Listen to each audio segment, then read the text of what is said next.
Mister hell Elrod 70 kilometre पर घंटे की रफ्तार से अपनी नई गाड़ी मस्टैंग से घर जा रहे थे। थोड़ी ही देर में दूसरी तरफ से 80 किलोमीटर पर घंटे की रफ्तार से एक ट्रक आ रहा था और वो जोर से उनकी गाड़ी से टकरा गया।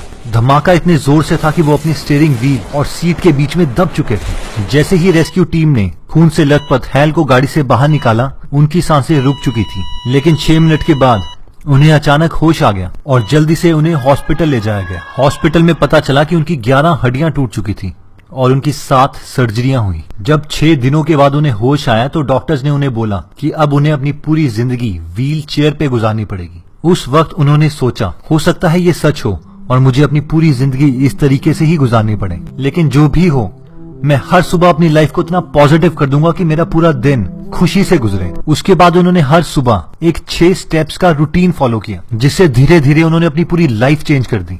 ये 6 स्टेप का रूटीन इतना इफेक्टिव था कि जिस आदमी को डॉक्टर्स ने बताया था कि वो अपनी पूरी जिंदगी व्हील चेयर पे गुजार देंगे, उन्होंने 2008 में 52 घंटे का अल्ट्रा मैराथन भागा और आज वो बहुत ही ज्यादा सक्सेसफुल मोटिवेशनल स्पीकर हैं। तो चलिए दोस्तों, हम भी देख लेते हैं वो 6 स्टेप्स का मॉर्निंग रूटीन क्या था। ये 6 स्टेप्स का मॉर्निंग रूटीन याद रखने के लिए हैल ने एक एक्रोनिम बनाया, जिसे उन्होंने कहा सेवर्स, जिसमें एस का मतलब है साइलेंस। दोस्तों, हमें से मैक्सिमम लोग उठते ही इतना लेट हैं कि आंखें खोलते ही हमें काम याद आ जाते हैं और अपने काम की तरफ भागना पड़ता है, शायद जॉब, स्कूल या फिर खाना बनाना, घर का काम, कुछ भी। लेकिन हैल बोलते हैं कि सुबह हमें थोड़ी जल्दी उठकर गहरी गहरी सांसें लेनी है। इस 2 से 3 मिनट के शांत वातावरण में आप मेडिटेशन कर सकते हैं, प्रेयर कर सकते हैं, या फिर आपकी लाइफ में जो भी अच्छा हो रहा है उसके बारे में सोचिए। जितना ज्यादा आप ग्रेटिट्यूड शो करेंगे, यानी भगवान ने आपको जो जो दिया है उन्हें पूरे दिल से उसके लिए धन्यवाद बोलेंगे, तो उतनी ही ज्यादा पॉजिटिव एनर्जी आप अपने में महसूस करेंगे। दोस्तों, दूसरा आता है ए, यानी एफर्मेशंस। दोस्तों, अपने दिमाग को सक्सेस के लिए प्रोग्राम करने के लिए और अपने को कॉन्फिडेंट बनाने के लिए हम एफर्मेशंस करते हैं।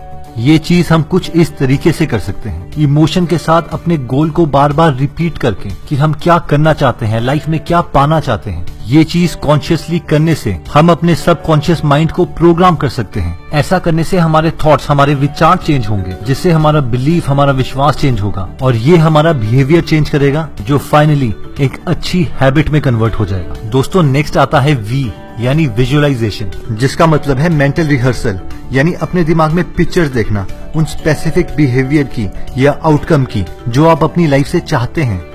दोस्तों, इस टेक्निक को टॉप एथलीट्स बहुत ज्यादा यूज करते हैं ताकि वो अपने गोल्स को अचीव कर पाएं। लेकिन हैल बोलते हैं कि हमें विजुअलाइजेशन सिर्फ उन चीजों की नहीं करनी चाहिए जो हमें पाना है, बल्कि उन चीजों की ज्यादा करनी चाहिए जो उस गोल को पाने के लिए हमें स्टेप्स करने पड़ेंगे। नेक्स्ट आता है ई, यानी एक्सरसाइज। हैल बोलते हैं कि अगर हम एक्सरसाइज को अपने मॉर्निंग रूटीन में इंक्लूड कर दें तो ये ना सिर्फ हमारी एनर्जी को बहुत ज्यादा इंक्रीज कर देगी, बल्कि हमारी हेल्थ को भी इम्प्रूव करेगी, हमारे सेल्फ कॉन्फिडेंस को और हमारी थिंकिंग पावर को भी इम्प्रूव करेगी। इतना ही नहीं, एक्सरसाइज करने से हमारे दिमाग में BDNF रिलीज होता है, ब्रेन डिराइव्ड न्यूरोट्रोफिक फैक्टर, जो कि एक एंटी डिप्रेसेंट का काम करता है, जिससे हमारा स्ट्रेस लेवल, डिप्रेशन कम हो जाएगा और हम चीजों पे ज्यादा देर तक फोकस कर पाएंगे। नेक्स्ट आता है आर, यानी रीडिंग। हैल बोलते हैं कि अगर आप अपनी लाइफ में बहुत जल्दी सक्सेसफुल होना चाहते हैं तो ये सिर्फ रीडिंग से पॉसिबल है। दोस्तों, यही एक तरीका है जिससे आप अपने से ज्यादा इंटेलिजेंट लोगों से बहुत जल्दी नॉलेज अचीव कर सकते हैं, उनसे आइडियाज ले सकते हैं, उनकी स्ट्रेटेजीज इस्तेमाल कर सकते हैं और अपने लाइफ में लेवल 10 पे पहुंच सकते हैं। जब भी आप बुक पढ़ें तो ये मत सोचिए कि आप 4 काले अक्षर पढ़ रहे हैं, आप ये सोचिए कि आप बहुत ज्यादा इंटेलिजेंट आदमी के साथ एक चाय पी रहे हैं जो आपको अपनी पूरी जिंदगी के आइडियाज दे रहा है। दोस्तों, लास्ट आता है एस, यानी स्क्राइबिंग, यानी आप अपने सारे आइडियाज को एक नोटबुक पर लिखें। दोस्तों, एक कहावत है, a dull pencil is better than the sharpest mind.